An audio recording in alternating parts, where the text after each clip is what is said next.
നമ്മുടെ ശ്രീകാര്യ ശ്രീനിവാസൻ ഇങ്ങനെ ഒരുപാട് തവണ നമ്മുടെ വിക്രത്തിനെ വിളിച്ചിട്ട് കിട്ടാതെ ഇങ്ങനെ ആലോചിച്ചുകൊണ്ട് പാർട്ടിക്കാരൊക്കെ ആയിട്ട് സംസാരിച്ചുകൊണ്ടിരിക്കുന്ന അവസരത്തിലാണ് നമ്മുടെ വിക്രം രാത്രിയാകുമ്പോൾ ശ്രീകാര്യ ശ്രീനിവാസൻ സാറിൻ്റെ അടുത്ത് വരുന്നത്. അപ്പോൾ വരുമ്പോൾ തന്നെ ചോദിക്കുന്നുണ്ട്, എന്താണോ ഇത്ര നേരമായിട്ട്, ഇത്രയും രാവിലെ തൊട്ട് വിളിക്കുവാണല്ലോ, കിട്ടിയില്ലല്ലോ എന്ന് പറയുമ്പോഴത്തേക്കിനും ചേച്ചിയുടെ കുട്ടീനെ വിളിക്കാൻ പോയിട്ടുണ്ടായിരുന്നു, ഒറ്റയ്ക്കാണോ പോയതെന്ന് ചോദിക്കുമ്പോൾ എല്ലാം വേദയായിട്ടാണ് പോയതെന്നൊക്കെ ഇങ്ങനെ പറയുന്നുണ്ട്. അപ്പോൾ കുടുംബസ്ഥനായോ എന്നൊക്കെ ചോദിച്ചിട്ട് നമ്മുടെ ശ്രീകാര്യ ശ്രീനിവാസൻ ഇങ്ങനെ ചിരിക്കുന്നുണ്ട് കേട്ടോ. ഇന്നത്തേക്ക് നമ്മുടെ വിക്രത്തിന് ഇങ്ങനെ മുഖമൊക്കെ ഇങ്ങനെ താക്കുന്നൊക്കെ ഉണ്ട്, ബാക്കി പറയാനൊന്നും നിൽക്കുന്നില്ല. അപ്പോൾ എന്താ സാറേ വിളിച്ചതെന്ന് ചോദിക്കുമ്പോഴത്തേക്കിനും താൻ ഇരിക്കും, ഞാനൊരു കാര്യം പറയാമെന്ന് പറയും. അപ്പോഴത്തേക്കിനും നമ്മുടെ വിക്രം ഇങ്ങനെ ഇരിക്കാൻ നിൽക്കുക കേട്ടോ. അന്നത്തേക്കിനും പറയും, സഹാവേന്ന് വിളിച്ചിട്ടാണ് പറയുന്നത് കേട്ടോ. അന്നത്തേക്കിനും എന്താ സാർ എന്നെ ഇങ്ങനെ സഹാവേന്നൊക്കെ വിളിക്കുന്നത്, എനിക്ക് അങ്ങനെയൊന്നും വഴക്കമില്ല. അപ്പോൾ ഇനിയിപ്പോൾ എന്നെ തിരിച്ച് വിളിക്കുമ്പോൾ സഹാവ് ചേർത്തിട്ട് വേണം വിളിക്കാൻ. പാർട്ടി സ്ഥലത്ത് ഒക്കെ പോകുമ്പോൾ സഹാവും അല്ലാത്ത സമയത്ത് സാറും എന്ന് മറ്റുള്ള പാർട്ടിക്കാരൊക്കെ പറയുന്നുണ്ട് കേട്ടോ. അതിനുശേഷം നമ്മുടെ വിക്രത്തിനോട് ഇങ്ങനെ കാര്യം പറയാം കേട്ടോ, പാർട്ടിയുടെ ഭരണ ചുമതല ഏറ്റെടുക്കണം, അതിന് വേണ്ടുന്ന കാര്യങ്ങളൊക്കെ ചെയ്യണം എന്നൊക്കെ പറയുമ്പോൾ, എന്താ ഇത് സാറേ, എനിക്കതിനൊന്നും പറ്റത്തില്ല എന്ന് പറഞ്ഞിട്ട് നമ്മുടെ വിക്രം ഇങ്ങനെ ചാടി എണീക്കുകയാണ് കേട്ടോ. അന്നത്തേക്ക് നമ്മുടെ ശ്രീകാര്യ ശ്രീനിവാസൻ സാറ് പറയുന്നുണ്ട്, അങ്ങനെയല്ല, പാർട്ടിയുടെ മെയിനായിട്ട് ആൾക്കാരായിട്ട് എല്ലാവരും കൂടെ ചേർന്നിട്ട് അവരോധിച്ച് കഴിഞ്ഞു, എൻ്റെ മാത്രം താല്പര്യമല്ല, ഇവരുടെ എല്ലാവരുടെയും താല്പര്യമാണ് എന്നൊക്കെ പറയുമ്പോൾ നമ്മുടെ വിക്രം പറയുന്നുണ്ട്, സാറേ എനിക്ക് അതിനുള്ള എക്സ്പീരിയൻസോ കാര്യങ്ങളോ ഒന്നും ഇല്ല എന്നൊക്കെ പറയുകയാണേ. അപ്പോൾ നമ്മുടെ പാർട്ടിയിലെ പ്രവർത്തകരൊക്കെ പറയുന്നുണ്ട്, അതിന് പ്രത്യേകിച്ച് എക്സ്പീരിയൻസോ കാര്യങ്ങളോ ഒന്നും വേണ്ട, താൻ നിന്നാൽ മതി എന്നൊക്കെ ഇങ്ങനെ പറയുന്നുണ്ട് കേട്ടോ.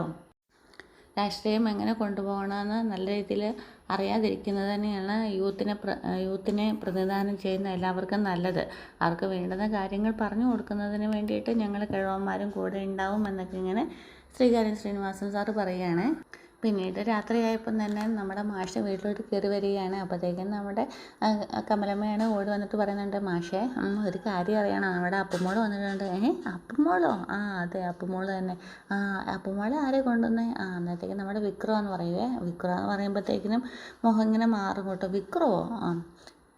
വിക്രം വേദം കൂടിയാണ്, വേദയെ കാരണം പോയി രണ്ടാളും കൂടെ കൊണ്ടുവന്നു എന്ന് പറഞ്ഞു കഴിയുമ്പോഴത്തേക്കിനും അച്ഛൻ പറയുവേ, മൂത്ത മോൻ്റെ കുട്ടിയാണ്, അവൾ ഇവിടെയാണ് വളരേണ്ടത്, അവരല്ലേ ഒരു തീരുമാനം എടുക്കേണ്ടത്, അത് തീരുമാനം അവരെടുക്കാതെ ഇവർ പോയി ചെയ്ത് കഴിഞ്ഞാൽ അത് ശാശ്വത പരിഹാരമാകുമോ എന്നൊക്കെ ഇങ്ങനെ നമ്മുടെ മാഷി ചോദിക്കുന്നുണ്ട് കേട്ടോ. അപ്പോൾ നമ്മുടെ കമലമ്മ പറയുന്നുണ്ട്, ഇത്രയും ശരിയായില്ലേ, ബാക്കിയെല്ലാം ശരിയാവും എന്നൊക്കെ ഇങ്ങനെ പറയുകയാണ്. എന്നിട്ട് മാഷ് നമ്മുടെ അപ്പുമോളെ കാണാൻ പോവുകയാണ് കേട്ടോ.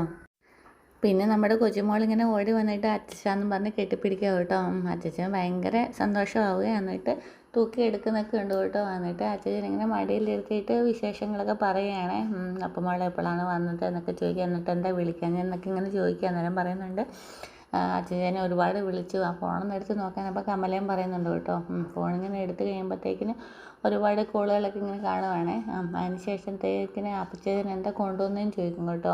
അപ്പോഴത്തേക്കിനും അച്ഛൻ പറയും, മോള് വന്നത് അറിഞ്ഞില്ലല്ലോ എന്നൊക്കെ പറയുക. അച്ഛൻ നേരത്തെ അറിഞ്ഞതായിരുന്നെങ്കിൽ ചോക്ലേറ്റൊക്കെ കൊണ്ടുവരായിരുന്നു അങ്ങനെ പറയുന്നുണ്ട് കേട്ടോ. അപ്പം നമ്മുടെ ശ്രീ ചേർത്ത് പറയുന്നുണ്ട്, വേറെ ഇഷ്ടംപോലെ ചോക്ലേറ്റുകളൊക്കെ കൊണ്ടുവന്നിട്ടുണ്ടെന്ന് പറയുമ്പോൾ അതങ്ങനെയല്ലല്ലോ എന്ന് പറഞ്ഞിട്ട് ആ സമയത്ത് തന്നെ ചോക്ലേറ്റ് മേടിക്കാനായിട്ട് വെളിയിലോട്ട് പോവുകയാണേ. പിന്നെ നമ്മുടെ മാഷ് ഇങ്ങനെ കടലോട്ട് പോകുമ്പോഴത്തേക്കിനും നമ്മുടെ ശ്രീചേട്ടത്തി പറയുന്നുണ്ട്, അച്ഛൻ അപ്പുമോളോട് സംസാരിക്കുമ്പോൾ വേറൊരാളായതുപോലെ തോന്നുന്നുണ്ടല്ലോ എന്നൊക്കെ ഇങ്ങനെ പറയുമ്പോൾ, ആണോ നിനക്ക് തോന്നിയോ എന്നൊക്കെ ഇങ്ങനെ കമലമ്മ ചോദിക്കേ. എന്നാൽ ഇതിനെ കഴിഞ്ഞും പാവമായിട്ടുള്ളൊരു മാഷിനെയാണ് എനിക്ക് പരിചയം, കാലം പരുക്കനാക്കി തീർത്ത മാഷിനെ ഇനി നമുക്ക് തിരിച്ച് കിട്ടുമായിരിക്കും എന്നൊക്കെ ഇങ്ങനെ പറയുന്നുണ്ടേ. നമ്മുടെ മാഷ് ഇങ്ങോട്ട് പെട്ടെന്ന് സാധനം മേടിച്ചുകൊണ്ട് വരുമ്പോഴത്തേക്കിനും നമ്മുടെ ഒരു ഓട്ടോ വന്നിട്ട് പെട്ടെന്ന് തന്നെ മാഷിനെ ഇടിക്കുവാണേ. നോക്കുമ്പോഴത്തേക്കിനും നമ്മുടെ മാഷിൻ്റെ സൈക്കിളൊക്കെ വീണ് കിടക്കുന്ന മാഷ് അപ്പുറത്തോട്ടും വീഴുവാണ്. എന്നിട്ട് ഓട്ടോ വന്ന വഴിക്ക് പോകുന്നുണ്ട് കേട്ടോ. പിന്നെ വന്നവരെല്ലാവരും കൂടെ നമ്മുടെ മാഷിൻ്റെ അടുത്തേക്ക് വന്നിട്ട് എന്തെങ്കിലും പറ്റുമോ മാഷ് എന്നൊക്കെ ചോദിച്ചിട്ട് ഇങ്ങനെ എണീപ്പിക്കുന്നൊക്കെ ഉണ്ട് കേട്ടോ. നോക്കുമ്പോഴത്തേക്കിനും കൈയുടെ മുട്ടൊക്കെ പൊട്ടിയിട്ടുണ്ട് കേട്ടോ. പിന്നെ പെട്ടെന്ന് ഇങ്ങനെ ആ ഓട്ടോ മാഷിനെ ഇടിക്കാൻ വന്നതുപോലെ തന്നെ തോന്നുന്നുണ്ട് എന്നൊക്കെ ഇങ്ങനെ വന്ന നാട്ടുകാരും പറയുകയാണ്. അതിനുശേഷം നമ്മുടെ മാഷിങ്ങനെ കുട്ടിക്ക് മേടിച്ച കളിപ്പാട്ടത്തിലോട്ടാണ് നോക്കുന്നത്. പിന്നീട് കാണിക്കുന്നത് നമ്മുടെ വീട്ടിലിങ്ങനെ എല്ലാവരും ഇങ്ങനെ അപ്പുമോളെ കളിപ്പിച്ചുകൊണ്ടിരിക്കുകയാണ് കേട്ടോ. നമ്മുടെ നന്ദിനിയും അതുപോലെ ശ്രീചേട്ടത്തി കുട്ടിക്കാണെങ്കിൽ ചോറ് വാരി കൊടുക്കുകയാണ്. എന്നിട്ട് പറയുന്നുണ്ട്, മോളിവിടെ നിൽക്കണമെന്നാണ് ഞങ്ങൾക്ക് എല്ലാവർക്കും ഇഷ്ടം, എന്നാൽ നമുക്ക് കളിപ്പിക്കാമല്ലോ എന്നൊക്കെ ഇങ്ങനെ മുത്തശ്ശിയും പറയുന്നുണ്ട് കേട്ടോ. അപ്പം നമ്മുടെ നന്ദിനി പറയുകയാണ്, ശ്രീചേട്ടത്തി മനഃപൂർവ്വം ഇങ്ങനെ വിട്ടേക്കാണ്, ഇപ്പോൾ കൊച്ചിന് നമ്മളെല്ലാവരും ഇവിടെ കഴിയുമ്പോഴത്തേനും ഒരു കുഞ്ഞിന് കൊടുക്കാനുള്ള വകയൊക്കെ ഇവിടെ ഉണ്ട്, ഈ ശ്രീചേട്ടത്തി മനഃപൂർവ്വം ഒരു സീൻ ഉണ്ടാക്കാൻ വേണ്ടിയിട്ട് ചെയ്യുന്നതാണെന്നൊക്കെ ഇങ്ങനെ പറയുമ്പോൾ ശ്രീജേട്ടത്തിക്ക് ഇങ്ങനെ ദേഷ്യം വരിക കേട്ടോ. ഇതിപ്പം ഒരു അവസരം കൂടെ ചിലർക്കൊക്കെ വലിയവരാവാനും വലിയ ആളാവാനും വേണ്ടിയിട്ട് ഒരു അവസരം ഉണ്ടാക്കി കൊടുത്ത പോലെ ആയി എന്നിങ്ങനെ കൊള്ളിച്ചുകൊണ്ട് നമ്മുടെ നന്ദിനി പറയുമ്പോഴത്തേക്കിനും നമ്മുടെ ശ്രീജേട്ടത്തി പറയുന്നുണ്ട്, ഇവിടെ ഒരു ചോൾക്ക് ചോറ് കൊടുക്കാൻ പറ്റുമോ ഇല്ലയോ എന്നുള്ളതല്ല വിഷയം, കുട്ടീനെ നോക്കാനായിട്ട് അച്ഛന് പ്രാപ്തി ഉണ്ടോ എന്നുള്ളതാണ്. ആ ഉണ്ടാകുന്ന സമയമാകുമ്പോഴത്തേക്കിനും ഞാൻ എൻ്റെ മോളെ കൂട്ടിക്കൊണ്ട് വന്നോളാം എന്നൊക്കെ ഇങ്ങനെ ശ്രീജേട്ടത്തിയും പറയുന്നുണ്ട്. അപ്പോഴത്തേക്കും നമ്മുടെ വേദ പറയുന്നുണ്ട്, നിങ്ങൾ എന്ത് വിചാരിച്ചിരുന്നാലും കുഴപ്പമില്ല, പക്ഷേ എനിക്ക് വലിയ ആളാവുന്നതിനെ കഴിഞ്ഞും പ്രാധാന്യം ഇവിടെ ഇവർക്ക് എല്ലാവർക്കും സന്തോഷമായി എന്നുള്ളതാണ് എന്നൊക്കെ ഇങ്ങനെ വേദ പറയുമ്പോൾ നമ്മുടെ നന്ദിനി പറയുന്നുണ്ട്, നിനക്കത്ര പരിശുദ്ധമായ സ്നേഹം ഉണ്ടെന്നൊന്നും എനിക്ക് തോന്നുന്നില്ല എന്നൊക്കെ ഇങ്ങനെ പറയും കേട്ടോ. അപ്പോഴത്തേക്കും നമ്മുടെ അപ്പുമോള് പറയുന്നുണ്ട്, നിങ്ങൾ ഇതെന്നൊക്കെ എല്ലാവരും കൂടെ പറയുന്നത് എനിക്കൊന്നും മനസ്സിലാവുന്നില്ല എന്നൊക്കെ പറയുകയാണേ. അപ്പോഴത്തേക്കും നമ്മുടെ അപ്പുമോട് ഇങ്ങനെ ചോദിക്കും, എനിക്ക് എന്താണെന്ന് മനസ്സിലായില്ലല്ലോ എന്നിങ്ങനെ പറയുമ്പോഴത്തേക്കിനും നമ്മുടെ വേദ പറഞ്ഞു കൊടുക്കുന്നുണ്ട്, നന്ദിനിയായിട്ട് മോൾക്ക് പറഞ്ഞു കൊടുക്ക്, നന്ദിനിയായിട്ട് ചോദിച്ചത് എന്താണെന്ന്. കുട്ടിയും വലിയവരുടെ മനസ്സിലെ കുശുമ്പും കുന്നായ്മയൊന്നും കുട്ടികൾക്ക് മനസ്സിലാവില്ലല്ലോ എന്നൊക്കെ ഇങ്ങനെ പറയുമ്പോൾ അമ്മ എന്നൊക്കെ പറഞ്ഞിട്ട് നന്ദിനി അമ്മയുടെ നേർക്ക് കൈ ചൂണ്ടിയിട്ട് സംസാരിക്കുന്നുണ്ട്. അപ്പോഴത്തേക്ക് നമ്മുടെ വിഷു അങ്ങോട്ടേക്ക് വരിക കേട്ടോ. അപ്പം മത്സരിച്ച് ചായ എന്നൊക്കെ ചോദിച്ചുകൊണ്ടാണ് വരുന്നത് കേട്ടോ. അപ്പോഴത്തേക്കും നമ്മുടെ അപ്പമ്മോടെ കാണുമ്പോൾ അപ്പമ്മോൾ എത്തിയെന്നൊക്കെ ഇങ്ങനെ ചോദിക്കും കേട്ടോ. എന്നിട്ട് അച്ഛനൊന്നും കൊണ്ടുവന്നില്ലേന്ന് ചോദിക്കും കേട്ടോ. അന്നത്തേക്കും നമ്മുടെ ശ്രീചേട്ടത്തിക്ക് മൊത്തത്തിൽ ഇങ്ങനെ ദേഷ്യം വരികയാണ്. അതിന് മുന്നേ നമ്മുടെ വിഷയം പറയുന്നുണ്ട്, അപ്പൂപ്പനും അമ്മൂമ്മയും അതുപോലെ അമ്മയും കൂടെ ഒക്കെ മോളെ പറഞ്ഞു വിട്ടു അല്ലേ എന്നൊക്കെ ചോദിക്കുവേ. അന്നത്തേക്ക് നമ്മുടെ ശ്രീചേട്ടത്തി പറയുന്നുണ്ട് കേട്ടോ, അങ്ങനെ പറഞ്ഞു വിട്ടതിൻ്റെ കാര്യമുണ്ട്, ബാക്കി എന്നെ കൊണ്ട് പറയിക്കരുതെന്നൊക്കെ ഇങ്ങനെ പറയുവേ. അപ്പോഴത്തേക്കിനും മോൾ സത്യമായിട്ടും വന്ന് അറിഞ്ഞില്ലെങ്കിൽ അച്ഛൻ എന്തെങ്കിലും മേടിച്ചുകൊണ്ട് വരുമായിരുന്നു എന്നൊക്കെ ഇങ്ങനെ പറയുന്നുണ്ട് കേട്ടോ. അല്ലെങ്കിലും ഇന്നത്തേക്ക് നമ്മുടെ ശ്രീചേട്ടത്തി പറയുന്നുണ്ട്, അല്ലെങ്കിലും ഈ നേരിട്ട് കാണുമ്പോഴുള്ള പുന്നരിക്കലൊക്കെ ഉള്ളൂ അല്ലേ ഉള്ളൂ, ഒരു മോളെ കാണാൻ ഒരു പ്രാവശ്യമെങ്കിലും വിഷുവേട്ടൻ അങ്ങോട്ടേക്ക് പോയോ എന്നൊക്കെ ഇങ്ങനെ ചോദിക്കും കേട്ടോ. അന്നേരത്തേക്കിനും സഖി കെട്ടുകൊണ്ട് പറയുന്ന അമ്മ എന്നൊക്കെ ഇങ്ങനെ ശ്രീചേട്ടത്തി അമ്മേനെ നോക്കിയിട്ട് പറഞ്ഞ് കരയുകയാണ്. അപ്പോഴത്തേക്കും നമ്മുടെ വിഷു ഇങ്ങനെ ആലോചിച്ചുകൊണ്ട് നിൽക്കുവാണ് കേട്ടോ. അന്നേരത്തേക്കും നമ്മുടെ മാഷിനെയും കൊണ്ട് ഒരു ഓട്ടോയിൽ ഇങ്ങനെ രണ്ടുപേരും വന്ന് ഇറങ്ങിയിട്ട് ഇവിടെ കയറ്റിയിരുത്തു കേട്ടോ. അപ്പോൾ നമ്മുടെ നന്ദിനിയാണ് കാണുന്നത്, മാഷ് വരുന്നത്. എന്നിട്ട് അമ്മ അച്ഛൻ എന്നൊക്കെ പറഞ്ഞിട്ട് വിളിക്കുന്നൊക്കെ ഉണ്ട് കേട്ടോ. എന്നിട്ട് എല്ലാവരും കൂടെ ഇറങ്ങി വന്നിട്ട് മാഷ് എന്ത് പറ്റി എന്നൊക്കെ ചോദിക്കുന്നുണ്ട്. പിന്നെ നമ്മുടെ തിണ്ണയിൽ കൊണ്ടുപോയി മാഷിനെ ഇരുത്തും കേട്ടോ. എന്നാൽ ഞങ്ങളങ്ങോട്ട് ഇറങ്ങട്ടെ എന്നൊക്കെ ഇങ്ങനെ പറയും കേട്ടോ. അന്നത്തേക്കും നമ്മുടെ മാഷ് പറയും, വിഷു എൻ്റെ സൈക്കിള് എന്തെങ്കിലും ചോദിക്കുമ്പോഴത്തേക്കിനും അവിടെ എടുത്ത് വെച്ചിട്ടുണ്ടെന്ന് പറയുമ്പോഴത്തേക്കിനും അത് എടുത്തുകൊണ്ട് വരാനൊക്കെ പറഞ്ഞ് വിഷുവിനോട് പറയുമ്പോഴത്തേക്കിനും വിഷു ചോദിക്കുവാണ്, ഇനിയിപ്പം രാത്രി ആയാലും നാളെ പോയി എടുത്താൽ പോരെ എന്നൊക്കെ ഇങ്ങനെ ചോദിക്കുവാണ്. അപ്പോൾ നമ്മുടെ മാഷ് പറയുന്നുണ്ട്, രാത്രി മുഴുവൻ ആ വഴിയോരത്ത് ആ സൈക്കിൾ അവിടെ ഇരിക്കണോ, നീ പോയി എടുത്തിട്ട് വരാൻ പറയും കേട്ടോ. എന്നാൽ ഞാൻ എടുത്തുകൊണ്ട് വരാമെന്നൊക്കെ പറഞ്ഞിട്ട് ഓട്ടോക്കാർ വന്നവരൊക്കെ പറഞ്ഞയക്കും കേട്ടോ. പിന്നീട് നമ്മുടെ അപ്പുമോൾ എന്തെങ്കിലും ചോദിക്കുമ്പോൾ അപ്പുമോൾ ഇങ്ങനെ അകപ്പാടെ വീണെന്ന് അറിഞ്ഞപ്പോഴത്തേക്കിനും ഇങ്ങനെ മാറി നിൽക്കുവാണ് സങ്കടപ്പെട്ടിട്ട്. അപ്പുമോൾ എന്താ അവിടെ നിൽക്കുന്ന വാ എന്ന് പറയും കേട്ടോ. എന്നിട്ട് കൊണ്ടുവന്ന് അപ്പുമോൾ കൊണ്ടുവന്ന സാധനങ്ങളൊക്കെ എടുത്ത് കൊടുക്കുമ്പോഴത്തേക്കിനും അപ്പൂപ്പൻ എങ്ങനെ വീണേന്ന് ചോദിക്കും. അന്നേരം പറയും, മോളെങ്ങനെ കുഞ്ഞിലെ വീഴാറുള്ളത് അതുപോലെ വീണതാന്ന് പറയും കേട്ടോ. അപ്പോൾ അപ്പൂപ്പൻ ഞാൻ വീണ് കഴിഞ്ഞാൽ കമ്മ്യൂണിസ്റ്റ് പച്ചയൊക്കെ ഒഴിച്ചിട്ട് അവിടുത്തെ അപ്പൂപ്പനെല്ലാം റെഡിയാക്കി തരുന്നൊക്കെ ഉണ്ടായിരുന്നു. അത് ഞാൻ കളിച്ചപ്പോഴാണ് വീണത്, പക്ഷേ അപ്പൂപ്പൻ എങ്ങനെ വീണെന്നൊക്കെ ചോദിക്കും കേട്ടോ. അന്നേരത്തേക്കിനും പറയുന്നുണ്ട്, ഞാൻ വീണതിന് കാരണം എന്നൊക്കെ പറഞ്ഞിട്ട് ഇങ്ങനെ നമ്മുടെ വിഷുവിനെ മാഷ് നോക്കുവാണേ. അവിടെ കടലുണ്ടായ സംഭവങ്ങളൊന്നും എക്സ്പ്ലെയിൻ ഇവിടെ ചെയ്യുന്നില്ല കേട്ടോ. അതിനുശേഷം നമ്മുടെ വിഷും ഇങ്ങനെ പറയുകയാണ്, എന്നാൽ ഞാൻ പോയി സൈക്കിൾ എടുത്തുകൊണ്ട് വരാമെന്നും പറഞ്ഞുകൊണ്ട് മുണ്ടൊക്കെ പൊക്കി കുത്തിയിട്ട് അങ്ങനെ പോവുകയാണ്. ഇവിടെ നിന്ന് ഇനി കാര്യം ശരിയാവില്ല എന്നുള്ള തോന്നൽ വന്നുകൊണ്ടാണ് കേട്ടോ. മാഷ് പിന്നെ പറയാനും തുടങ്ങി, അപ്പൂപ്പൻ വീഴാൻ തുടങ്ങിയിട്ട് കുറേ നാളായി എന്നൊക്കെ ഇങ്ങനെ പറയുന്നുമുണ്ട്. നമ്മുടെ മാഷിൻ്റെ കാലിലും കയ്യിലും ഒക്കെ മുറിവെണ്ണ തൂക്കാന്നൊക്കെ പറഞ്ഞിട്ട് നമ്മുടെ കമ്മലെ ഉള്ളിലേക്ക് കൊണ്ടുപോകുമ്പോഴത്തേക്കിനും നമ്മുടെ വേദ ചോദിക്കുന്നുണ്ട്, മാഷ് അവർ പറഞ്ഞത് ശരിയാണോ, മാഷിനെ മനഃപൂർവ്വം തന്നെ ഇടിച്ചിടാൻ വന്നതാണോ എന്നൊക്കെ ചോദിക്കുമ്പോഴത്തേക്കിനും ഈ ഇരുട്ടിൽ എല്ലാവരെയും തള്ളിയിടുന്നതിന് വേണ്ടിയിട്ട് ആരൊക്കെ പതുങ്ങിയിരിക്കുന്നുണ്ടെന്ന് എനിക്കങ്ങനെ അറിയാം, നീ വരുമ്പം നിൻ്റെ ആളിനോട് നേർക്ക് നിന്ന് ചോദിക്കുക എന്നൊക്കെ പറയുന്നുണ്ട് നമ്മുടെ മാഷേ. പിന്നീട് നമ്മുടെ നന്ദൻ ഇങ്ങനെ റൂമിലിരുന്ന് ചിരിച്ചുകൊണ്ടിരിക്കുക കേട്ടോ. അപ്പോൾ നമ്മുടെ വിനായകൻ അങ്ങോട്ടേക്ക് കയറി വരുന്നുണ്ട്. അന്നേരത്തേക്കും നമ്മുടെ നീ എന്തിനാ ചിരിക്കുന്നതെന്നൊക്കെ ഇങ്ങനെ ചോദിക്കുമ്പോഴത്തേക്കിനും പൊട്ടനെ കൂട്ടൻ ചോദിച്ചാൽ കൂട്ടൻ ദൈവം ചോദിക്കും എന്നൊക്കെ പറഞ്ഞുകൊണ്ട് ഇങ്ങനെ പഴഞ്ചൊല്ലുകളൊക്കെ പറയുകയാണ്. അപ്പോൾ നമ്മുടെ വിനായകൻ പറയുന്നുണ്ട്, ഇതെന്താ എനിക്ക് മനസ്സിലായില്ലെന്നൊക്കെ പറയും കേട്ടോ. അപ്പോൾ നമ്മുടെ നന്ദിനി പറയുന്നുണ്ട്, നമ്മുടെ വേദയെ അവളെ കൊച്ചിനും കൂട്ടിക്കൊണ്ട് വന്നത് അവൾക്ക് മെടുകിയാവാൻ വേണ്ടിയിട്ടാണ് എന്നൊക്കെ ഇങ്ങനെ പറയുകയാണ് കേട്ടോ. അന്നേരത്തേക്കിനും അപ്പോൾ പൊട്ടൻ ആരാന്ന് എനിക്ക് മനസ്സിലായെന്നിങ്ങനെ വിനായകൻ പറയുവേ. അതാരാന്ന് ചോദിക്കുമ്പോൾ നീയാണ് എന്നിങ്ങനെ മനസ്സിലായെന്നൊക്കെ പറയും കേട്ടോ. അതിന് ശേഷത്തേക്കിന് നമുക്ക് പിന്നെ നീ ബാക്കി കഥയുടെ ബാക്കി പറയാൻ പറയുവേ. നോക്ക് ആ കൊച്ചി ഇവിടെ വന്നു കഴിഞ്ഞപ്പോഴത്തേക്കിനും അച്ഛൻ വീണില്ല എന്നൊക്കെ ചോദിക്കുവേ. അന്നേരത്തേക്കിനും ഇത് കേട്ട വഴി തന്നെ നമ്മുടെ വിനായകൻ നമ്മുടെ നന്ദിനിയുടെ മുഖത്തേക്ക് ഒറ്റയടി കൊടുക്കും കേട്ടോ. എന്നിട്ട് ഇങ്ങനെ നന്ദിനി അപ്പോഴത്തേക്കിനും ഇങ്ങനെ ചോദിക്കുന്നുണ്ട്, എന്നെ എന്തിനാ തല്ലിയെന്ന് ഇങ്ങനെ ചോദിക്കുക. അന്നേരത്തേക്കിനും പറയും തല്ലിയതിന് 3 കാരണങ്ങളുണ്ട് എന്നൊക്കെ ഇങ്ങനെ പറയുക. ആദ്യത്തേത് ഒരു പിഞ്ചു കുഞ്ഞിൻ്റെ മനസ്സിൽ അതിൻ്റെ ഇപ്പോഴെ തന്നെ മുളയിൽ കുശുമ്പ് കുത്തി നിറച്ചതിന് എന്ന് ചോദിക്കും കേട്ടോ. രണ്ടാമത്തേത് നമ്മുടെ അച്ഛൻ വീണതിൽ നീ ഇപ്പോൾ സന്തോഷിക്കുന്നു എന്നാണ് അതിനർത്ഥം എന്നൊക്കെ ഇങ്ങനെ പറയും കേട്ടോ. മൂന്നാമത്തെ എന്തിനാണെന്ന് ചോദിക്കുമ്പോഴത്തേക്കിനും പറയും അപ്പം മൂന്നാമത്തേത് ഇനി മുന്നിലോട്ട് നീ നല്ല രീതിയിൽ ജീവിക്കാനാന്ന് പറയും കേട്ടോടി നിങ്ങൾക്ക് പറയുവേ. എന്നിട്ടിങ്ങനെ നമ്മുടെ വിനായകൻ പോയിട്ട് കിടക്കാനൊക്കെ പോവേ. നീ വണ്ടി തട്ടി വയ്യാറുണ്ടായിരിക്കുന്ന അച്ഛനെ കുറ്റം പറയാനായിട്ട് ആരെയും അനുവദിക്കത്തില്ല, നിന്നെ പോലും എന്നൊക്കെ പറയുന്നുണ്ട്. പിന്നീട് നമ്മുടെ വേദ ഇങ്ങനെ ഫോണൊക്കെ നോക്കിക്കൊണ്ട് നിൽക്കുക കേട്ടോ. അപ്പോഴത്തേക്കിനാണ് നമ്മുടെ മോളോട്ട് ഇവിടെ വന്നിട്ട് ഇങ്ങനെ നിൽക്കുകയാണ്. അപ്പോൾ മോളിങ്ങനെ വാതിലിന് ഇങ്ങനെ മാറി നിന്നിട്ട് ഇങ്ങനെ നോക്കുക കേട്ടോ വേദനെ. അപ്പോഴത്തേക്കിനും ഇങ്ങനെ വേദ കാണും കേട്ടോ. എന്നിട്ട് ചോദിക്കും, മോളെന്താ അവിടെ വന്ന് നിൽക്കുന്നത്, ഇങ്ങോട്ട് വരാൻ പറയും കേട്ടോ. അങ്ങനെ ഇങ്ങോട്ടൊക്കെ വന്ന് നിന്നിട്ട് നമ്മുടെ വേദയുടെ അടുത്ത് വന്ന് നിൽക്കും കേട്ടോ. എന്നിട്ട് വേദയുടെ കൈയൊക്കെ പിടിച്ചിട്ട് കവിളത്തൊരു മോള് കൊടുക്കുവാണേ. അന്നേരത്തേക്കിനും പറയുന്നുണ്ട്, എന്താണെന്ന് ചോദിക്കുമ്പോഴത്തേക്കിനും എനിക്ക് ഒരുപാട് സന്തോഷമായി എന്നൊക്കെ ഇങ്ങനെ പറയും കേട്ടോ. അന്നേരത്തേക്കും നമ്മുടെ വേദ പറയുന്നുണ്ട്, ഇനി മോള് ഇവിടെ നിൽക്കുന്നതിനെ പറ്റിയിട്ട് ആ ചെറിയമ്മ ആലോചിക്കാനുള്ള വഴികളൊക്കെ പറഞ്ഞു തരാൻ ചോദിക്കുമ്പോൾ എന്ത് വഴികളാണെന്ന് ചോദിക്കുവേ. അത് പിന്നീട് പറഞ്ഞു തരാം ഓരോന്നോരോന്നായിട്ട്, അപ്പോൾ അതൊക്കെ ചെയ്താൽ മതി എന്ന് പറയും കേട്ടോ. അപ്പോഴത്തേക്കിനും പറയുമ്പോഴത്തേക്കും പറയും ഒരു ആളോട് ചോദിക്കണമെന്ന് പറയും. ആരോടാണെന്ന് പറയുമ്പോഴത്തേക്കിനും പറയും അതൊരു ഡിങ്ക ഭഗവാനോടെന്ന്. അപ്പം നമ്മുടെ മോള് ചോദിക്കുകയാണ്, ഡിങ്ക ഭഗവാനോ? അതറിയത്തില്ല എന്ന് പറയുമ്പോൾ ശിവപാനെ കഴിഞ്ഞും വലിയ ആളാണോ എന്ന് ചോദിക്കുക. അയ്യോ അത് യഥാർത്ഥ ഭഗവാൻ. അപ്പം ഇത് ഡ്യൂപ്ലിക്കേറ്റ് ഭഗവാനാണല്ലേ. കള്ളി നിനക്കെല്ലാം മനസ്സിലായി അല്ലേ എന്നൊക്കെ ഇങ്ങനെ ചോദിക്കും കേട്ടോ. എന്നിട്ട് പറയും മോള് വേദച്ചറിയുമ്പോൾ എവിടെയാണ് കിടക്കുന്നതെന്ന് ചോദിക്കുക. അന്നേരം പറയും ഇവിടെയാണ് കിടക്കുന്നതെന്ന് പറയും കേട്ടോ. എന്നാൽ മോളും ഇവിടെ കിടക്കട്ടെ എന്ന് ചോദിക്കും. കിടന്നോ. അപ്പോൾ വേദച്ചറിയുമ്പോൾ കഥയൊക്കെ പറഞ്ഞു തരണമെന്ന് പറയുക. കഥയൊക്കെ പറഞ്ഞു തരാമല്ലോ എന്നൊക്കെ ഇങ്ങനെ പറയും കേട്ടോ. എന്നിട്ട് നമ്മുടെ വേദ പറയുന്നുണ്ട്. കഥ പറഞ്ഞു കഴിയുമ്പോഴത്തേക്കും ലാസ്റ്റ് ചോദിക്കുന്നതിന് ആൻസറും പറയണമെന്ന് പറയാം. ശരിയെന്നും പറയും കേട്ടോ. അങ്ങനെ മോളെ വേദ വഴിയിലൊക്കെ കയറ്റി ഇരുത്തിയിട്ട് കഥ പറഞ്ഞു തുടങ്ങുവേ. കഥ പറയുമ്പോഴത്തേക്കിനും ഒരു കുതിര കച്ചവടക്കാരനും അതുപോലെ തന്നെ വഴി കൂടെ നടന്നു പോകുന്ന ഒരു വ്യക്തിനെ പറ്റിയിട്ടാണ് പറയുന്നത്.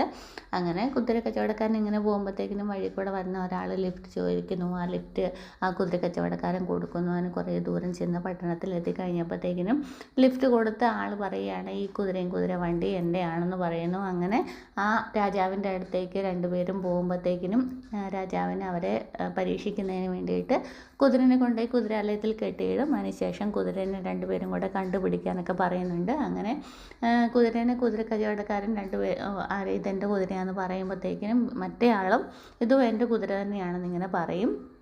അങ്ങനെ രണ്ടുപേരും വീണ്ടും തർക്കിച്ച് നിന്ന് കഴിഞ്ഞപ്പോഴത്തേക്കിനും രാജാവിന് കാര്യം മനസ്സിലായിട്ട് ഒറിജിനൽ കുതിരയെ കുതിരക്കാരന് കൊടുക്കുകയും മറ്റേ ആളെ ചാട്ടവാറിന് 50 ചാട്ടവാറിന് അടിക്കുകയും ചെയ്തു എന്ന് പറയും. അപ്പം അങ്ങനെ മോള് ചോദിക്കും, അതെങ്ങനെ കണ്ടുപിടിച്ചതെന്ന് ചോദിക്കുമ്പോഴത്തേക്കിനും നമ്മുടെ വേദ പറയുകയാണ്, രാജാവ് നോക്കിയത് ഇവരെ രണ്ടുപേരെ അല്ല, കുതിരേനെ തന്നെയായിരുന്നു വീക്ഷിച്ചിരുന്നത്. അതായത് തൻ്റെ യജമാനൻ കൂടെ വന്നപ്പോഴത്തേക്കിനും കുതിരയ്ക്ക് മനസ്സിലായി കാണുമല്ലേ എന്നൊക്കെ ഇങ്ങനെ പറഞ്ഞപ്പോഴത്തേക്കിനും അത് രാജാവിന് കുതിരയായിട്ടുള്ള അറ്റാച്ച്മെൻറ്റ് നമ്മുടെ യജമാനുമായിട്ടുള്ള അറ്റാച്ച്മെൻറ്റ് രാജാവിന് മനസ്സിലായപ്പോൾ രാജാവ് അങ്ങനെയാണ് തീരുമാനിച്ചതല്ലേ എന്നൊക്കെ ഇങ്ങനെ കൊട്ടി ചോദിക്കും കേട്ടോ. എന്നിട്ട് ഇങ്ങനെ വേദ ചോദിക്കും, ഇതിൽ നിന്ന് എന്താ മനസ്സിലായതെന്ന്. അപ്പം നമ്മുടെ വേദ പറയുന്നുണ്ട്, സ്നേഹിക്കുന്നവരെ തമ്മിൽ ആർക്കും പിരിച്ച് മാറ്റി നിർത്താനായിട്ട് ആർക്കും സാധിക്കത്തില്ല. ദൈവം ഒരിക്കൽ രണ്ടുപേരെയും ഒന്നിപ്പിക്കും എന്നൊക്കെ ഇങ്ങനെ വേദകഥ പറയുകയാണേ. അതായത് നമ്മുടെ ശ്രീചേട്ടത്തി പറയാം, മോള് വാ നമുക്ക് കിടന്ന് ഉറങ്ങാമെന്ന് പറയുമ്പോഴത്തേക്കിനും ഇല്ല ഞാൻ ചെറിയമ്മയുടെ കൂടെ ഇവിടെ കിടക്കുന്നതെന്ന് പറയുമ്പോൾ നമ്മുടെ വേദം പറയുന്നുണ്ട്, ചെറിയച്ഛൻ വന്നില്ലല്ലോ, ചെറിയമ്മ കിടക്കുമ്പോഴത്തേക്കിനും ലേറ്റ് ആകും എന്നൊക്കെ ഇങ്ങനെ പറയും കേട്ടോ. എന്നിട്ട് ഇങ്ങനെ വിക്രം വരുന്നുണ്ടോ എന്നൊക്കെ നോക്കുകയെ. എന്നിട്ട് വരുന്നില്ലെന്നൊക്കെ കാണുമ്പോൾ ഫോണൊക്കെ എടുക്കുന്നുണ്ടെന്ന് വിളിച്ച് നോക്കാമെന്നൊക്കെ വിചാരിക്കുന്നുണ്ട് കേട്ടോ. അതിനുശേഷം നമ്മൾ പിന്നെ കാണിക്കുന്നത് നമ്മുടെ ശ്രീചേട്ടത്തിയും അതുപോലെ വിഷ്ണുവാണ്. അങ്ങനെ മോളെ കൊണ്ട് വരികയാണ് കേട്ടോ. എന്നിട്ട് കിടക്കാനായിട്ടൊക്കെ ഒരുങ്ങുമ്പോഴത്തേക്കിന് രണ്ടുപേരും കൂടി ഇരുന്ന് അങ്ങോട്ടും ഇങ്ങോട്ടും സംസാരിക്കുന്നുണ്ട്. ഞാനിവിടെ നിൽക്കാത്തത് അച്ഛൻ്റെ കുഴപ്പം കൊണ്ടാണല്ലേ എന്നൊക്കെ ഇങ്ങനെ മോള് ചോദിക്കും കേട്ടോ. അന്നേരത്തേക്കിന് അച്ഛൻ്റെ കുഴപ്പം കൊണ്ടൊന്നും അല്ല മോളെ എന്നൊക്കെ ഇങ്ങനെ വിഷുവും പറയുവേ. അതപ്പോൾ അച്ഛൻ ജോലിക്ക് പോയി കഴിഞ്ഞാൽ എനിക്കിവിടെ നിൽക്കാമല്ലോ, എന്നെ അമ്മ എവിടെയും വിടത്തില്ലല്ലോ, എന്നെ ഇവിടെ നിർത്തി പഠിപ്പിക്കുമല്ലോ എന്നൊക്കെ ഇങ്ങനെ പറയുമ്പോഴത്തേക്കിനും നമുക്ക് ശ്രീജിക്കും ഇങ്ങനെ കൊച്ചിങ്ങനെ പറയുന്നതൊക്കെ കേൾക്കുമ്പോഴത്തേക്കിനും ദേഷ്യമൊക്കെ വരുന്നുണ്ട്. അങ്ങനെ രണ്ടുപേരും കൂടെ തമ്മിൽ അടിയൊക്കെ ഉണ്ടാക്കുന്നുണ്ട് കേട്ടോ. പിന്നെ ലാസ്റ്റ് നമ്മുടെ മോൾ തന്നെ രണ്ടുപേരുടെയും തോളത്തൊക്കെ കൈയിട്ട് രണ്ടുപേരെയും കൂടെ അടുത്ത് ചേർത്തിയൊക്കെ വെക്കുന്നുണ്ട്. അന്നത്തേക്കിനും പരസ്പരം ശ്രീജയും നമ്മുടെ വിഷു ആണെങ്കിൽ പരസ്പരം മുഖത്തോട് ദേഷ്യത്തോടു കൂടി നോക്കുന്നുണ്ട്. എന്നിട്ട് ഇടയ്ക്കൊക്കെ പറയുന്നുണ്ടായിരുന്നു മോളുടെ മുന്നിൽ വെച്ചിട്ട് ഇങ്ങനെയൊന്നും പറയല്ലേ എന്നൊക്കെ പറയുന്നുണ്ട് പിന്നെ കേട്ടോ. അതിനുശേഷം മോള് പറയുന്നുണ്ട്, ഇനി അടുത്ത കൊല്ലം ഞാൻ ഇവിടെ നിന്ന് തന്നെയാണ് പഠിക്കുന്നത്, അച്ഛൻ ജോലിക്കും പോകും എന്നൊക്കെ ഇങ്ങനെ പറയുന്നുണ്ട്. പിന്നീട് നമ്മുടെ വിക്രം വരികയാണ് കേട്ടോ. വരും കേട്ടോ. അന്നേരത്തേക്കിനും പോയ കാര്യം എന്തായി, ശ്രീനിവാസനെ കാണാൻ പോയതല്ലെന്നൊക്കെ ചോദിക്കുമ്പോഴത്തേക്കിനും പേര് വിളിക്കുന്നത് എങ്ങനെ ശ്രീനിവാസെന്ന് പേര് വിളിച്ചതൊക്കെ നമ്മുടെ വിക്രത്തിന് ഇഷ്ടമില്ലാതെ വേദയെ വഴക്ക് പറയുന്നുണ്ട് കേട്ടോ. അന്നേരത്തേക്കിനും പിന്നെ സഖാവ് ഗുണ്ടാപ്പണി ചെയ്യുന്ന ആളുകളൊക്കെ അല്ലേ നിങ്ങളൊക്കെ, അങ്ങനെ അപ്പം പോയ കാര്യം എന്തായി, പുതിയ രാഷ്ട്രീയ പാർട്ടിയുടെ മേധാവിയായിട്ടൊക്കെ വരുമല്ലായിരുന്നോ, അതൊക്കെ എങ്ങനെയാണെന്നൊക്കെ ചോദിക്കുമ്പോഴത്തേക്കിനും ഞാൻ എന്തായാലും നിനക്ക് എന്താണെന്നൊക്കെ ഇങ്ങനെ ചോദിക്കുന്നുണ്ട്. എന്നിട്ട് കഴിക്കാതൊക്കെ അപ്പുറത്തെ റൂമിലോട്ട് പോകാനായിട്ട് ഒരുങ്ങുമ്പോഴത്തേക്കിനും വേദ പറയുന്നുണ്ട്, അതേ ഒന്ന് നിൽക്ക്, ഇന്ന് അച്ഛനൊന്ന് വീണു, ചെറിയൊരു പരിക്കുണ്ടെന്നൊക്കെ പറയുമ്പോഴത്തേക്കിനും കേട്ടപടി കേൾക്കാതെ പാടി നമ്മുടെ വിക്രം അച്ഛനെ കാണാൻ വേണ്ടിയിട്ട് പോകുന്നൊക്കെ ഉണ്ട്. അതിനുശേഷം നമ്മുടെ വിക്രം ഇങ്ങനെ നോക്കിക്കൊണ്ട് നിൽക്കുന്ന അമ്മ കാണുമ്പോഴത്തേക്കിനും വിളിക്കണമെന്ന് ചോദിക്കുകയെ, ഇങ്ങനെ അപ്പം തല കൊണ്ടാക്കിയിട്ടിട്ട് പറയും വേണ്ടാന്ന് പറയും കേട്ടോ. അതിനുശേഷം നമ്മുടെ വേദ വന്നിട്ട് ചോദിക്കും ഭക്ഷണം എടുക്കട്ടെ എന്ന് ചോദിക്കുമ്പോൾ വേണ്ടാന്ന് പറയും, കഴിച്ചു എന്ന് പറഞ്ഞിട്ട് നമ്മുടെ വിക്രം അവിടെ നിന്ന് അങ്ങോട്ടേക്ക് പോവുകയാണേ. നമ്മുടെ വിക്രം ഇങ്ങനെ ഇറങ്ങി വരുമ്പോഴത്തേക്കിനും വിഷു അവിടെ നിൽക്കുന്നുള്ളൂ കേട്ടോ. എന്നിട്ട് വന്ന് ചോദിക്കുകയാണ്, എടാ നീ അച്ഛന് പിറന്നാൾ സമ്മാനം മേടിക്കുന്നതിന് വേണ്ടിയിട്ട് നീ എന്ത് ജോലിയാണ് ചെയ്തതെന്ന് ചോദിക്കാൻ നേരം ചാക്ക് ചുമന്നിട്ടാന്ന് പറയും കേട്ടോ. എന്താ ചാക്ക് ചുമക്കാൻ പ്ലാൻ ഉണ്ടോ എന്ന് ചോദിക്കുമ്പോഴത്തേക്കിനും ഇല്ല, നീ പൊക്കോളാൻ പറയുവേ. എന്നിട്ട് വിക്രം അങ്ങനെ പോയി കഴിയുമ്പോഴത്തേക്കിനും നമ്മുടെ വിഷു അങ്ങനെ വിചാരിക്കുകയാണ്, ചാക്ക് ചുമക്കാനൊന്നും എനിക്ക് വയ്യ. അതിനുശേഷം നമ്മുടെ വേദയുടെ അച്ഛനിങ്ങനെ ബുക്കൊക്കെ വായിച്ചുകൊണ്ടിരിക്കുകയാണ്. അപ്പം നമ്മുടെ പത്മം ആണെങ്കിൽ അങ്ങോട്ടേക്ക് വരുന്നുണ്ട് കേട്ടോ. മരുന്ന് കഴിക്കാൻ വെള്ളമൊക്കെ ആയിട്ടാണ് വരുന്നത്. എന്നിട്ട് മരുന്നൊക്കെ കഴിച്ചുകൊണ്ടിരിക്കുക കേട്ടോ. അമ്മ ഒരു കാര്യം അറിയിച്ചിരുന്നു എന്നിങ്ങനെ പറയുക. അപ്പോൾ വേദയുടെ അടുത്ത് പോകുന്നതിനെ പറ്റിയിട്ടാണ് പറയുന്നത്.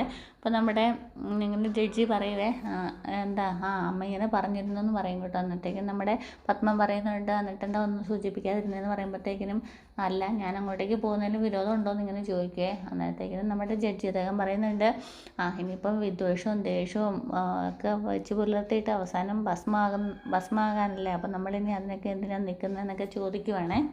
അതിനുശേഷം നമ്മുടെ പത്മം പറയുന്നുണ്ട്, എന്താ നമ്മുടെ വേദമോളുടെ കല്യാണം ഒരിക്കൽ കൂടി ഒന്ന് നടത്തിയാലോ, മനസ്സുകൊണ്ട് അംഗീകരിച്ച് എന്നൊക്കെ ഇങ്ങനെ പറയുമ്പോഴത്തേക്കിനും അച്ഛൻ ചോദിക്കുന്നുണ്ട് ഇനിയൊരു കല്യാണമെന്ന് ചോദിക്കുമ്പം അതെ, നമുക്കും ആഗ്രഹിക്കാനും മനസ്സിൽ കാത്തു സൂക്ഷിക്കാനും ഒരു നല്ലൊരു മുഹൂർത്തം, കുറച്ച് ആളുകളൊക്കെ വിളിച്ചിട്ട് ചെറിയൊരു താലിച്ചടങ്ങ് അങ്ങനെ പറയുമ്പോഴത്തേക്കിനും നമ്മുടെ ജഡ്ജി അദ്ദേഹം പറയുന്നുണ്ട്, ആവാം, നമുക്ക് നോക്കാം.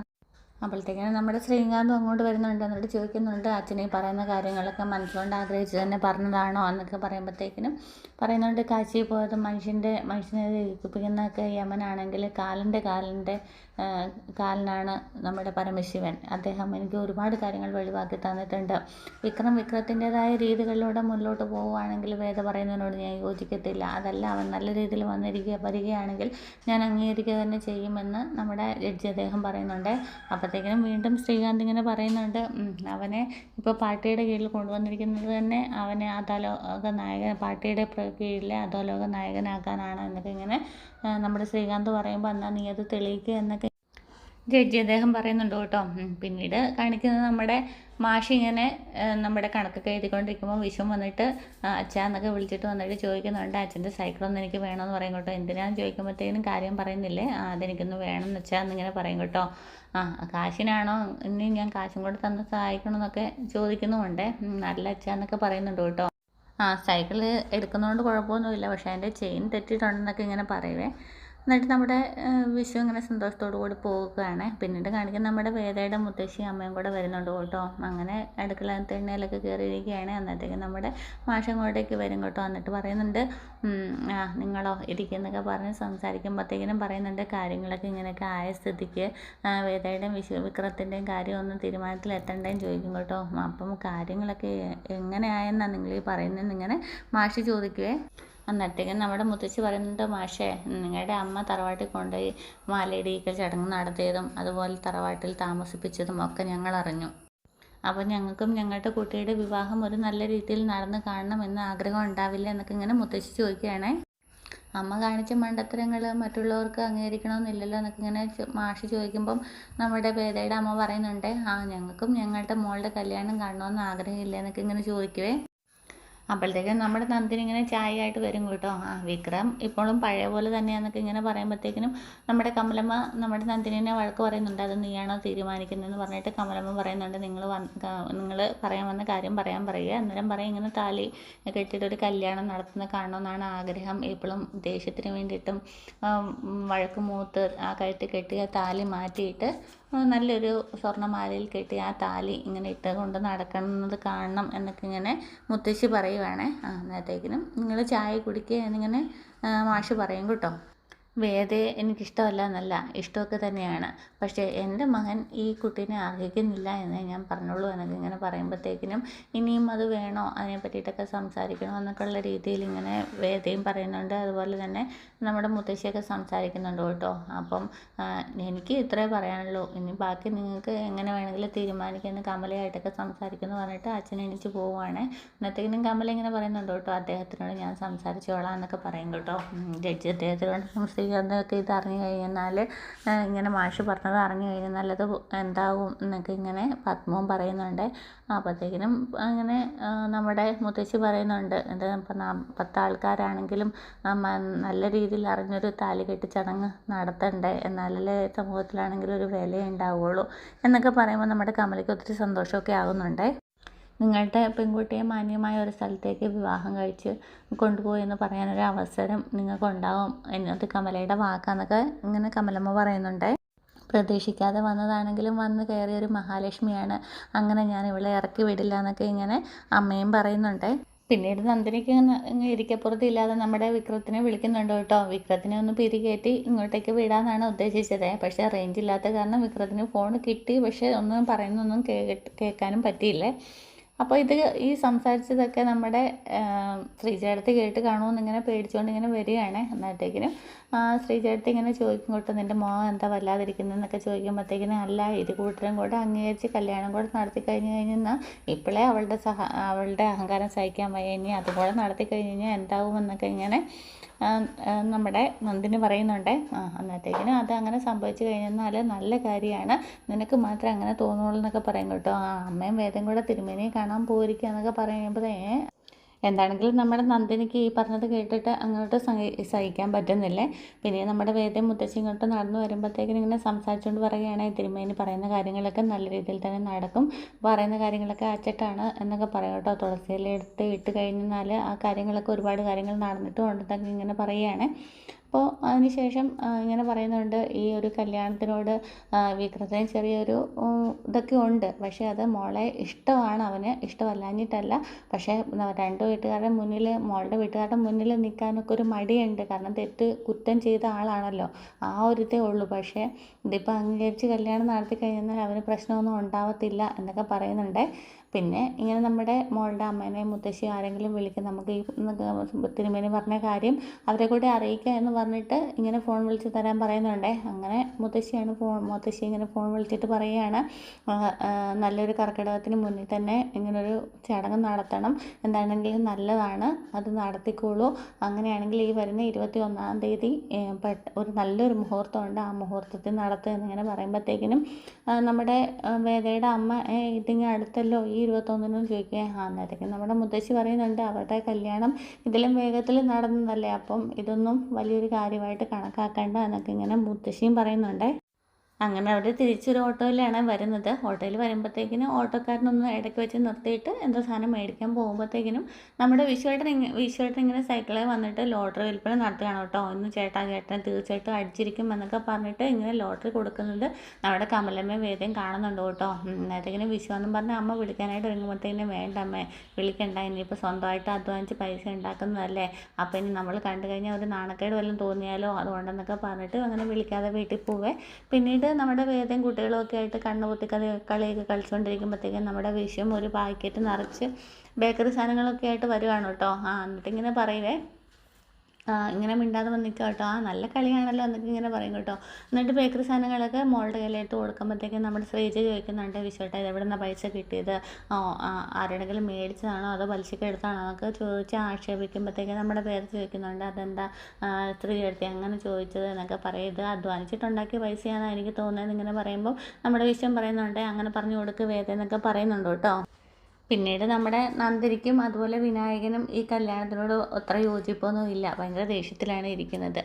എന്നാൽ നിങ്ങളൊന്ന് വന്നെന്ന് പറഞ്ഞുകൊണ്ട് നമ്മുടെ വിനായകൻ്റെ കൈയും പിടിച്ചുകൊണ്ട് നമ്മുടെ അമ്മയുടെ അടുത്തോട് ചെല്ലുകയാണ്. അടുക്കളയിലാണ്, എല്ലാവരും ഉണ്ട് കേട്ടോ. അന്നത്തേക്കിനും ഈ നമ്മുടെ വിക്രത്തിൻ്റെയും വേദയുടെയും കല്യാണക്കാരെ ഇങ്ങനെ സംസാരിക്കുമ്പോഴത്തേക്കിനും വിക്രത്തിനത് ഇഷ്ടമല്ല.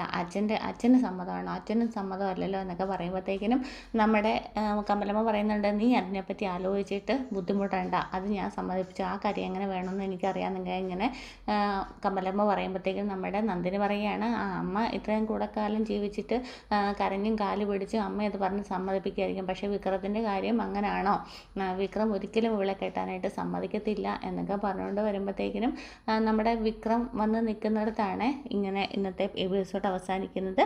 അപ്പോൾ ചാനൽ ഇഷ്ടമായെങ്കിൽ ഷെയർ ചെയ്യാൻ മറക്കരുത്. Okay, thank